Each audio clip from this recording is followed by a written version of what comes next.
नमस्कार, news line में आप सबका स्वागत है। आज हमारे साथ हैं श्रीधर क्लासेस के अरविंद मिश्रा जी। और इनकी पकड़, ये खुद जियोग्राफी बैकग्राउंड से आते हैं, जियोग्राफी ऑनर्स हैं और आर्ट्स स्ट्रीम पर इनकी अच्छी पकड़ है।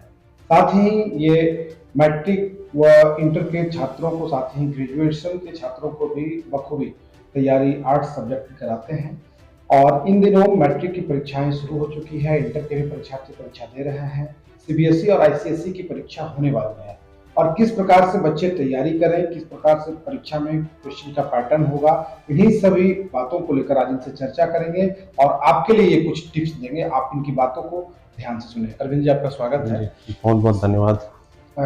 आपने तो लगभग कई वर्षों से आप पढ़ा रहे हैं, कोचिंग चला रहे हैं और मैट्रिक के बच्चों को खास तौर पर आप तैयारी कराते हैं।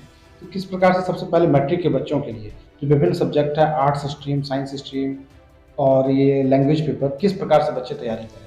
सबसे पहले तो आपको धन्यवाद और न्यूजीलैंड के सभी दर्शकों को बहुत बहुत धन्यवाद। जैक बोर्ड और सीबीएसई बोर्ड देने वाले सभी छात्रों को उनकी परीक्षा के लिए शुभकामनाएं। All the best. Matric, class 10th और सीबीएसई या जैक बोर्ड बच्चे को काफ़ी मेहनत करते हैं। तो मार्क्स, चूँकि प्रिपरेशन काफ़ी पहले से होता है, सबसे पहले एग्जाम के पहले फोकस ये होना चाहिए कि वो अपनी जितनी भी साल भर की पढ़ाई है उनको फोकस करें, उनको अच्छे से फोकस करें और थ्रूली एग्जाम के पहले अपना नोट्स जो तैयार है उसको अच्छे से प्रिपरेशन करके दें। लैंग्वेज पेपर में ग्रामर और लिटरेचर पेपर पकड़ होनी चाहिए, मजबूत पकड़ होनी चाहिए। मैथ्स है, साइंस है, वो आपका साल भर का जो प्रैक्टिस है वो है। और जैक बोर्ड के द्वारा जो मॉडल सेट या सीबीएसई के द्वारा जो मॉडल सेट या पिछले 10 वर्षों से जो भी एग्जामिनेशन का या क्वेश्चन बैंक है उसको बनाने से उनको काफी फायदा होता है। चलिए, ये तो मैट्रिक की बात हो गई। इंटर के परीक्षार्थी जो परीक्षा दे रहे हैं, इस बार कुछ पैटर्न में भी चेंजेस किए गए हैं।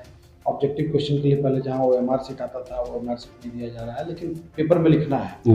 तो वैसे बच्चों को किस हिसाब से आर्ट्स स्ट्रीम के बच्चों को बेसिकली तैयार करना? एक्चुअली पिछले 2 साल से जब कोरोना आया था, लॉकडाउन के बाद जब एग्जाम का पैटर्न जब चेंज हुआ तो टर्म 1 और टर्म 2 ये 2 पैटर्न में एग्जामिनेशन हो रहा था।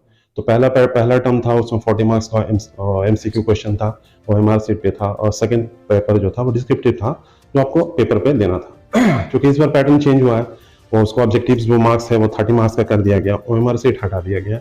बच्चों में थोड़ी परेशानी है, क्योंकि वही बच्चे 11 में दिए हैं उस तरीके से, उसके लिए काफी तैयारी हम तो अपने सेंटर पे काफी तैयारी करवा दी है।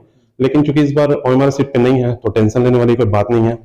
तो आपको बच्चे को लर्निंग वो पेपर पे रहेगा, 1 से 30 मार्क्स का जो मार्क्स रहेगा उसमें कंटिन्यू अपना जो भी आंसर है प्रॉपरली उसको पढ़ के समझ के उसको आंसर करना है और बाकी क्वेश्चन जो आपका तैयारी है उसके आंसर उसको तैयारी करना है। जैसे विभिन्न सब्जेक्ट के बारे में, चाहे हिस्ट्री हो, पॉलिटिकल साइंस हो, आप ज्योग्राफी में करना चाहते हैं, तो ऐसे में जो है हिस्ट्री भी है, हिस्ट्री भी रहा है। तो सबसे पहली बात है कि एक ट्रेंड जो है वो काफी, हम तो काफी लगभग 15 साल 18 साल हो गया पढ़ाते हैं। एक ट्रेंड जो देखे हैं बच्चों में कि आर्ट्स के प्रति थोड़ा सा बच्चों में, क्योंकि हम बच्चों को ये मोटिवेट करते हैं कि आप जिस पेपर को, आर्ट्स पेपर को पढ़ रहे हैं, इसको सिविल सर्विसेज को ध्यान में रख के पढ़िए और पूरा कॉम्पिटिटिव व्यू से पढ़िए। बच्चे अगर इस व्यू से पढ़ेंगे तो उनका आर्ट्स पेपर बहुत अच्छा लगेगा और काफी अच्छे से तैयारी करेंगे। हिस्ट्री हो या इकोनॉमिक्स हो या ज्योग्राफी हो या पॉलिटिकल हो, क्योंकि बच्चों का इंटरेस्ट थोड़ा कम है। तो मेरा ये काम है, मेरा ये कहना है कि वो थोड़ा प्रैक्टिकल नॉलेज भी जानकारी रखें, तभी उनको मजा आएगा। और आप आर्ट्स को आर्ट्स के तरीके से नहीं, साइंस के तरीके से पढ़िए, मैनेजमेंट करके पढ़िए, टाइम प्लान करके पढ़िए। काफी मजेदार सब्जेक्ट है, काफी अच्छा सब्जेक्ट है और पढ़ने में मजा आएगा। मार्क्स की अगर बात करें तो जैक बोर्ड में जहां बच्चे आर्ट्स पेपर में पूरा अगर 5 पन्ना भी लिखते हैं, उसके बाद भी मार्क्स नहीं, मेरा ये मानना है कि वो ट्रेंड था, वो हम भी जब स्टार्ट किए थे तो बहुत कोई ये कहता था कि कॉपी भर के आ जाइए नंबर मिलेगा, लेकिन जहां तक मुझे लगता है कि ये सही नहीं है। अब पैटर्न चेंज हुआ है, टीचर भी अच्छे हैं, वो भी चाहते हैं कि हम पेपर पे बच्चे लिखें और फैक्ट लिखें।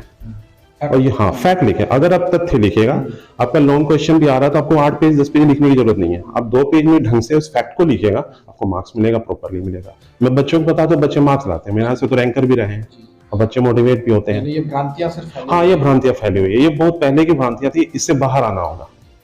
अब जैसे इंटर पास करते हैं बच्चे, अब जरा मैं ग्रेजुएशन की जी, बात कर लूं, तो उनका ज्यादा झुकाव मैं देख रहा हूँ अभी कुछ 2-3 सालों से हिस्ट्री के पीछे ज्यादा रहता है। और ऐसे में क्या होता है कि हिस्ट्री की सीट कम होती है, 300 सीट पे ग्रेजुएशन में, और वो फिर हिस्ट्री ऑनर्स नहीं लग पाती। क्या क्या हिस्ट्री ही जरूरी है या और भी सब्जेक्ट आर्ट्स देखिए, हम आर्ट्स के लिए बहुत सारा पेपर है। एक्चुअली क्या है कि वो ट्रेंड जो बना हुआ है, क्योंकि लोग आर्ट्स है तो एक हिस्ट्री को ही सोच रहे कि आर्ट्स करते हैं। आप इंग्लिश ऑनर्स कर सकते हैं, उसमें भी काफी स्कोप है, टीचिंग लाइन है, बाकी है हिंदी ऑनर्स जिनका झुकाव नहीं है हिंदी की तरफ भी आप जा सकते हैं। पॉलिटिकल भी एक अच्छा पेपर है, जिससे लेकर अगर आप सिविल सर्विसेज की तैयारी करें, स्टेट कमीशन की तैयारी करिएगा तो आपकी स्कोरिंग पेपर है, स्कोर नहीं होता। ज्योग्राफी के लिए थोड़ा मैटर होता है कि चूंकि यहाँ पे मधुपुर में नहीं है, यूनिवर्सिटी में भी एक दो कॉलेजेस में है, तो इस थोड़ा यूनिवर्सिटी को थोड़ा सा अगर ध्यान देंगे तो ज्योग्राफी भी बहुत इंटरेस्टिंग पेपर है। सीट ही नहीं है, इस कारण से एडमिशन नहीं होता। तो बच्चों को ये एक्चुअली जो एटमॉस्फेयर है उसके कारण से वो समझ नहीं पाते हैं क्या है, और वो देखते हैं कि मेरे प्रीवियस बैच वो हिस्ट्री लिया है तो हमको मिला, तो ये ट्रेंड से वो चल रहे हैं। अगर उनको अच्छा मार्गदर्शन मिले, किसी से गाइडलाइन करे तो, और फ्यूचर को ध्यान में रखे कि हमको कंपटीशन में जाना है और हमको निकालना, और वो जाएंगे कंपटीशन में, निश्चित सी बात है। अब इंटर के बच्चे जैसे कि यहाँ एक लाइब्रेरी भी चल रहा है, तैयारी कर रहे हैं, वहाँ बैठ रहे हैं, तो सिर्फ जनरल कंपटीशन के लिए ही रुक जाते हैं, जैसे कि जेपीएससी हो या यूपीएससी हो, उसको लेकर के माइंडसेट यहाँ के बच्चों के बीच नहीं तैयार हुआ है, तो ये कैसे डेवलप होगा? हम जो देख रहे हैं कि पिछले 5-7 साल से मधुपुर में काफी यूपीएससी के कैंडिडेट निकाले हैं, जॉब निकाले, इसके बाद बच्चों को झुकाव गया है कमीशन की तरफ। नहीं तो पहले वो रेलवे, एसएससी, बस अब जिसका भी फोकस है वो, तो अगर आप फोकस कर रहे हैं यूपीएससी की तरफ तो आपको आर्ट्स पेपर पे कमांड रखना पड़ेगा, आपको 9-10 से स्टार्ट करके करना, क्योंकि बाद में आपको जाके फिर इसी पेपर को पढ़ना पड़ेगा। तो थोड़ा इंटरेस्ट लगाइए और फैक्ट को पढ़िए, पॉइंट वाइज पॉइंट करिए। एग्जाम के पहले या उसके पहले आपका प्रिपरेशन जो है वो मार्केट की गाइड को छोड़ के आप शॉर्ट नोट्स तैयार करिए, अपना नोट्स तैयार करिए, और वो आपको भी आगे भी काम आएंगे। अब जैसे परीक्षाएं चल रही है, अपने तरफ से कोई टिप्स बच्चों को जो परीक्षा दे रहे हैं, परीक्षार्थियों को? सबसे पहला चीज कि आज भी क्लास में आए थे कुछ बच्चे, तो थोड़ा सा आत्मविश्वास डगमगाया हुआ था, तो एग्जाम हॉल का प्रेशर होता है, पढ़ा हुआ चीज भी वो दिमाग से आउट होता है। तो सबसे पहले बात है कि अपने आत्मविश्वास को रखिए। ये एग्जाम पास फेल के नहीं है, मैं बच्चों को बताता हूँ कि आपका मार्क्स मायने नहीं रखता, आप क्या जानते हैं वो मायने रखता है। तो आप अपना पढ़ के जाइए, एग्जाम में जो आएगा आप परफॉर्मेंस करिए 100%। पास और फेल की चिंता करिएगा तो आपको लगेगा कि मैं जा रहा हूँ। हाँ, मार्क्स की चिंता है तो आप प्लान करके पढ़िए, ऑब्जेक्टिव्स हैं, सब्जेक्टिव्स हैं, तो उसको प्लानिंग के साथ उसको पढ़िए और खुद को मोटिवेट करिए, एग्जाम दीजिए, एग्जाम भी बहुत अच्छा जाएगा। और लिखिए, कहने का मतलब है लिखिए, आप जो है प्रैक्टिस करना। हाँ, प्रैक्टिस करना पड़ेगा।